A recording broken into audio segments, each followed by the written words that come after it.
Il existe un film Professeur Layton, sorti en 2009 et dont je n'avais jamais entendu parler, et comme je le découvre bien trop vieux, je suis également bien trop aigri et j'ai beaucoup de choses à dire dessus. Et puis en plus, ça nous fera patienter d'ici le prochain jeu plus tard dans l'année. Sur ce, parlons de Professeur Layton et l'éternel diva. Le film démarre avec notre Professeur Layton, accompagné de Luke, son assistant aux gros yeux, enfermé dans une pièce. Enfin, non, ça démarre par un narrateur qui détruit le 4e mur. Il est temps que le héros du jeu devienne le héros d'un film. Ce qui a le même effet qu'un gros panneau « Attention, vous regardez un film ». Mais ensuite, ils sont refermés dans une pièce. Je n'aperçois pourtant aucune sortie. Comment ça t'aperçois aucune sortie, Luke? La porte est devant toi, elle est là, la porte. Heureusement, c'est le moment d'introduire notre gentleman préféré qui, fort de son grand génie, déduit qu'il fallait reproduire sur la porte le dessin qu'il a vu sur le sol. C'est pour le moment plutôt cohérent avec l'ambiance des jeux qui démarre avec une première énigme particulièrement simple pour s'échauffer. Puis, la musique se lance. Mais c'est... Ok, pause. Luke, tu es au milieu de Londres dans une grande tour type horloge, sachant que tu ne peux pas être arrivé ici par hasard. Pourquoi t'es surpris d'être dans Big Ben? On en est à seulement 2 minutes de film, je t'en supplie, fais un effort. Layton fait son truc où il pointe du doigt le méchant, qui s'avère être en réalité Don Paolo déguisé en mamie, qui s'enfuit en parapluie hélicoptère, parce que toujours avoir un hélico de secours. Layton se lance à sa poursuite avec ses 2 disciples, et... Luke, avec moi. Et toi, Flora, attends-nous ici. Mais, professeur... Voilà, c'est la première et dernière fois que vous verrez Flora du film. Qui est Flora? Bah, on s'en fout, on la reverra pas du film, justement. Elle va juste attendre juste là, sur ce pont. C'est pas une blague, voici l'intégralité de ces 2 répliques que je vous remets par bonté d'âme. Mais, professeur... Mais pour compenser, elle a le droit à sa mention dans les voix françaises, là où d'autres persos bien plus importants ne sont pas mentionnés. Elle apparaît même pas dans les scènes post-crédit, et dans un bel hommage à son prénom, elle servira uniquement de pot de fleurs. Et si vous trouvez ça inhabituel pour notre gentleman britannique, habituez-vous-y. Le professeur Layton de ce film est aussi intelligent que froid. Il n'a d'amour que pour une seule chose dans la vie, les énigmes, le reste, ça dégage. Prenez par exemple le début de la réelle histoire dont va parler le film. Il se trouve dans une voiture avec Amy, sa seule assistante majeure, et Luke. Il manque de créer 2 accidents en doublant par la gauche et la droite. Luke est à 2 doigts de vomir, ce qu'on lui reproche en lui disant qu'il va falloir s'y habituer s'il veut être l'assistant du professeur. Et d'abord, je ne suis pas son assistant. Je suis son disciple. Avec l'approbation du professeur, je suppose. Oh, quelle question. Ok, selon vous, que va dire le professeur? Son assistant disciple est gêné par le fait de ne pas être à la hauteur. Comment va-t-il faire pour le réconforter?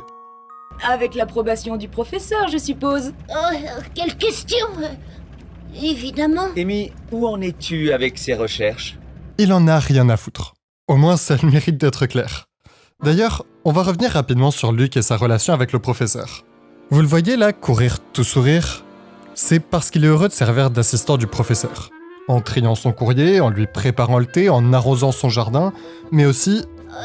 Alors, je dois encore nettoyer ça, et pour le reste, Luke, Est-ce que tu es payé, Luke? D'après le wiki, tu as entre 8 et 10 ans. Il est temps de parler à un adulte responsable. Révolte-toi, fais quelque chose, je sais pas, explose un bateau. Est-ce que tu as des représentants légaux quelque part? Heureusement, Luke a également un autre talent caché. J'ai aussi un talent caché. J'ai la faculté de communiquer avec les animaux. Vous voyez cette information? Luke nous apprend qu'il a un talent caché, il sait parler avec les animaux, c'est une information de fou. On est d'accord, ça va être utile. Non?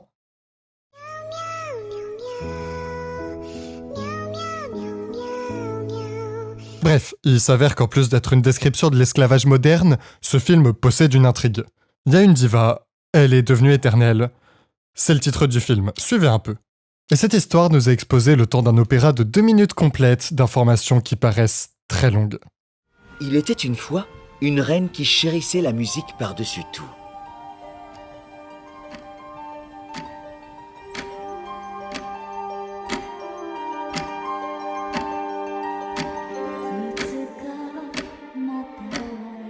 Ses fidèles sujets avaient de l'affection et de l'admiration pour elle.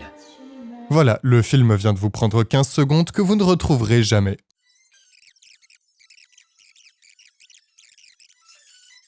Et je pense que les scénaristes se sont rendus compte de la perte de rythme dès le début du film, parce que non seulement Luke est tout seul à applaudir à la fin du spectacle, Bravo! mais lorsque le réel spectacle démarre juste après, on a le droit à ce genre de commentaires assez méta. Le véritable spectacle va enfin pouvoir commencer. Pas trop tôt, un peu plus et je m'endormais. Bien. Il s'avère que cet opéra n'était qu'une façade camouflant le réel objectif de la soirée. Quelqu'un dans la salle va se voir accorder la vie éternelle. Mais à une condition, tous les autres devront offrir la leur. Un jeu de vie ou de mort. Bienvenue dans Sword Art Online. Ce qui veut dire que toute cette longue exposition là, avec l'opéra et tout, ça servait à rien à part rappeler le nom du film. Top. Mais dans le nom du film, il y a aussi marqué Professeur Layton, ce qui veut dire qu'il est temps de rajouter une énigme. L'énigme 001. Et si vous pensez que ça implique qu'il y a plus d'une centaine d'énigmes, non, il n'y en a même pas 10, les zéros sont là pour faire acte de présence, rien de plus. Quant à la question, est-ce que les gens sont forcés de participer? La réponse est oui, indirectement. Tous ceux qui ont essayé de se barrer au moment de l'annonce sont morts, aspirés par l'abîme sans fond du sol, sûrement noyés en dessous de l'opéra ou mangés par les requins à potiner de clowns. Mais arrêtons de parler de ces pauvres gens injustement morts, il y a une énigme à résoudre, ce qui est bien plus important pour notre professeur. Vous allez devoir inspecter les alentours à la recherche de la chose la plus ancienne que vous pourrez trouver. La première énigme consiste à trouver la chose la plus ancienne. Est-ce le diamant préservé dans la roche, le squelette de ce tyrannosaure, ce type-là, ou le fossile de poisson préhistorique? Et non. Mais quand le professeur trouve, il sourit. Je crois que j'ai compris. Nous devons retourner dans la grande salle. Des gens sont morts. Pourquoi tu souris? Ce sont les étoiles qui brillent dans le ciel depuis des millions d'années. Mais oui! Oh, vous êtes vraiment génial, professeur! Mais bon, en vrai, la réponse est plutôt cool. C'était montré au moment de l'annonce, le toit s'était ouvert quelques minutes plus tôt. C'est un raisonnement qualitatif pour un jeu Layton, y a pas de souci de ce côté. Par contre, j'ai deux remarques. Premièrement, je suis légèrement frustré qu'il ait dit millions au lieu de milliards d'années, parce qu'à ce niveau-là, il pouvait juste pointer le sol et désigner la Terre. Mais surtout, il aurait pas pu sauver les gens. Bon, on va se dire que, comme c'était chronométré et que le bateau est très grand, il aurait eu du mal. Ah oui, l'opéra est devenu un bateau. Il se passe trop de trucs, désolé, j'oublie des choses. Bref, fin de cette première énigme, ceux qui sont dans la grande salle ont gagné, y compris du coup ceux qui s'étaient premier degré endormis durant l'opéra et ceux qui avaient accepté de perdre, et les autres... Ouais. C'est déjà l'heure de l'énigme 0002. Énigme que le professeur va s'empresser de... Non, moi, s'il vous plaît, laissez-moi essayer. Luc? N'ayez pas peur, Janice. Luc, c'est une question de vie ou de mort, c'est pas le moment de draguer la chanteuse de l'opéra. L'énigme demande cette fois-ci de trouver la plus grande couronne. Luc sort son carnet et... Bien, nous cherchons une grande couronne. dessine une couronne. Concentre-toi! J'espère que le voyage à bord du Crown Peyton vous est agréable. C'est ça, Crown veut dire couronne en anglais, et le bateau est le Crown Peyton. Très bien joué, gamin. Luc se rappelle alors avoir vu une grande couronne dans le hall d'entrée, tout le monde s'y rend, sauf nos trois protagonistes. La réponse de Luc n'était pas la bonne. Surprenant, je sais. La bonne réponse était de prendre un canot de sauvetage pour admirer le bateau de loin. Le professeur le savait et n'a rien dit, souriant à l'idée que les autres passagers... au pire, qu'est-ce qui peut leur arriver vraiment aux autres passagers? En vrai, ils sont sûrement séquestrés quelque part dans une cale. C'est un film Professeur Layton, c'est pour les enfants. Il va rien leur arriver de vraiment...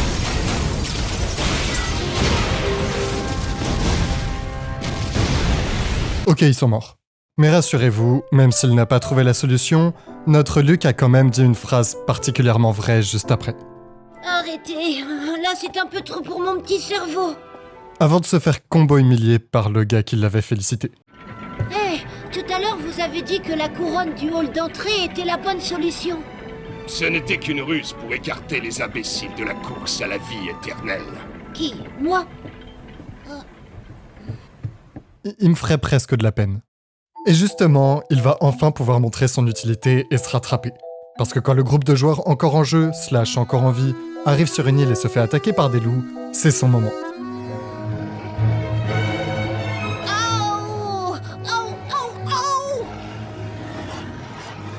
c'est vraiment bizarre.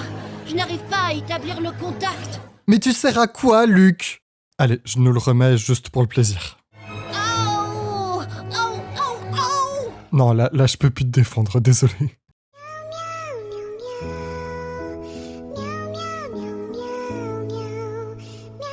D'ailleurs, avant cette scène avec les loups, il y a un truc que je peux pas ne pas mentionner. Nos joueurs ont accès à un buffet pour les féliciter d'être arrivés jusqu'ici, mais il faut croire que certaines personnes ont dû tricher. Parce que je refuse de croire que la madame qui boit son vin à travers le verre comme si de rien n'était, a réussi à passer une seule épreuve. Après vérification, il semble effectivement qu'elle était restée dans son siège pour la première épreuve. Donc ça fait sens, elle est juste complètement teuteux. Et histoire de couronner le tout, si les énigmes précédentes étaient plutôt ok, voire quali, à partir de maintenant, non. L'énigme 00003 est catastrophique. Voici l'énigme 003. Chers participants, vous allez devoir traverser la rivière et rejoindre le château que vous apercevez au loin.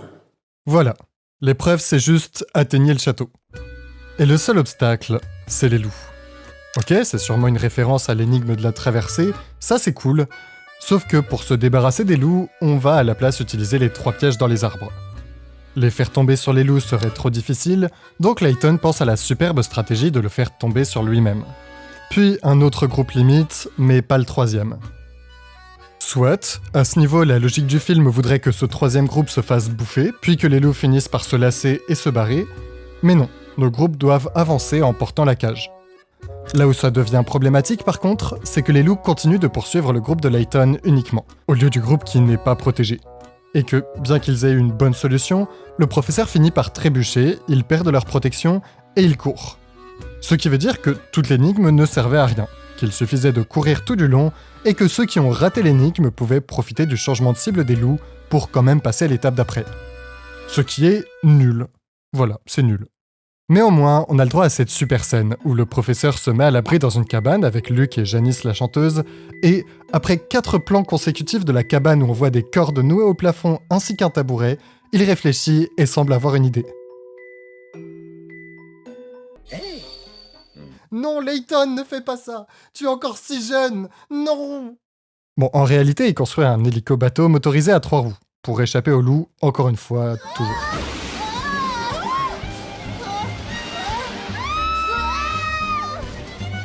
Dites, professeur, c'est bien un mini-hélicoptère, n'est-ce pas? Non, c'est un sous-marin, Luc. Vous n'avez pas à vous inquiéter, Janice. Vous pouvez vous serrer contre moi si vous avez peur. Ça va, je ne suis pas du tout inquiète. Au contraire, je m'amuse beaucoup. Qu'on soit clair, je n'ai pas ajouté ce zoom au montage. C'est comme ça dans le film, je pense sincèrement que le film cherche activement à blesser Luc. Et je le soutiens activement dans sa démarche. Puis la troupe rejoint les quelques derniers membres encore en course pour l'énigme 00004. La pire énigme du film. Il y a 4 portes, et entre chacune de ces portes se trouve une lettre G, H, I et K. Une seule porte est la bonne, et c'est tout. Démerdez-vous. Après une remarque très pertinente de Luc, Vous avez vu? Il y a un jet sur le sol. celui-ci trouve une solution. King, en anglais, commence et termine par la lettre K et G, et au milieu se trouve in, ce qui veut dire là-dedans. Et j'ai peu de mots pour décrire à quel point je déteste cette solution. Mais surtout, l'avantage de faire une vidéo qui prend bien trop à cœur les énigmes d'un film pour enfants, c'est que je peux mettre pause quand je suis pas censé, genre sur le cahier de Luc. Ok, vous êtes prêts? Alors, déjà, il manque un chemin derrière ta porte là, c'est horrible, surtout pour quelqu'un qui s'entraîne à dessiner dans un contexte de vie ou de mort. Pourquoi les poignées de ces 3 portes sont à gauche, mais celle-ci est à droite? D'où sort le R que t'as ajouté ici? Pourquoi tous les mots sont en majuscules sauf bedroom? Pourquoi t'as écrit et barré le mot impish, mais t'as pas barré tower? En plus, t'es un japonais de 8 ans, tu ne sais pas ce que ça veut dire, impish?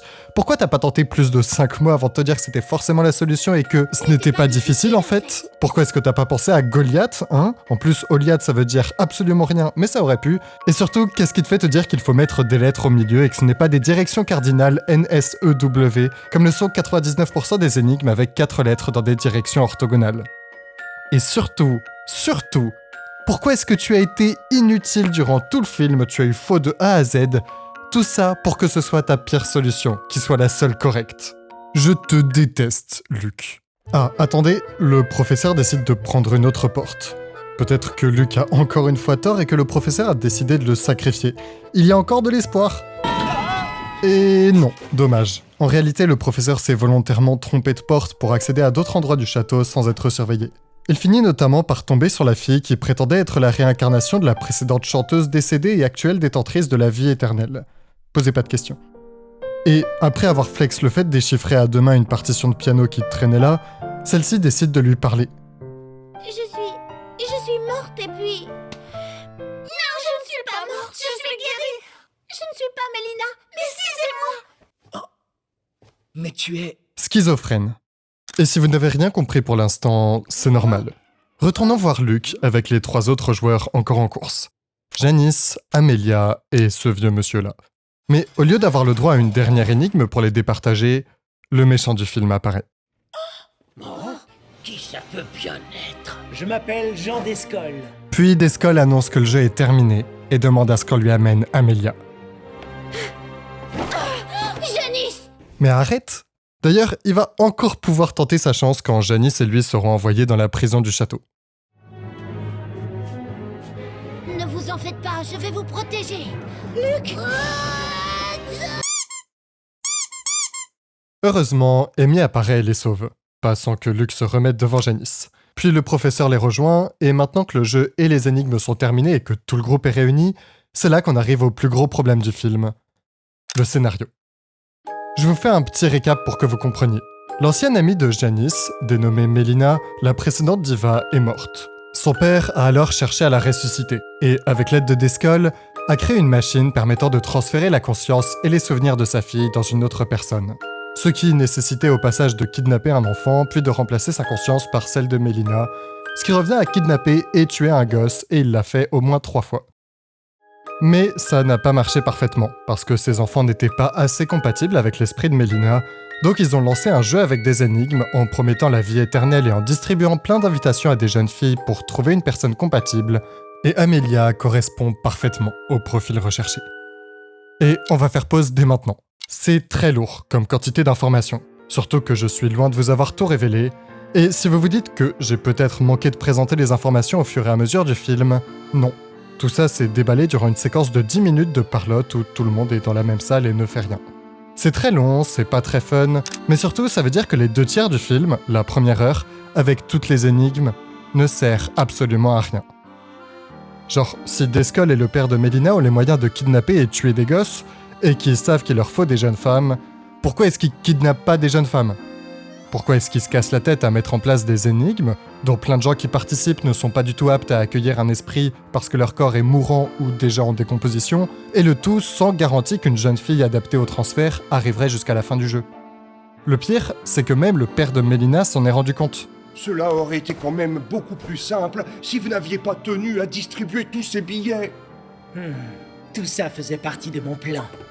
C'est faux. Le plan en question de Descolle ne nécessite pas tout ça. C'est une pirouette de film pour essayer de s'en sortir. Et d'ailleurs, on n'aura jamais vraiment d'explication sur pourquoi réussir les énigmes implique d'être compatible avec l'esprit de Mélina.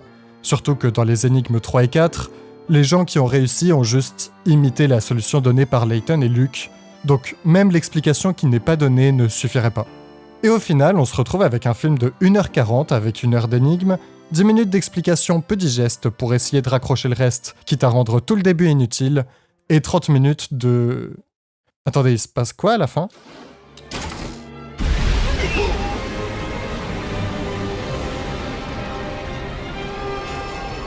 En avant! Tétra gigante! Ah! Bon, on a la traditionnelle grosse machine des jeux Layton, puis du combat, le scénario avance, certains plans sont vraiment très très cool, dont le combat de Layton contre Descolle, mais on n'a plus d'énigmes.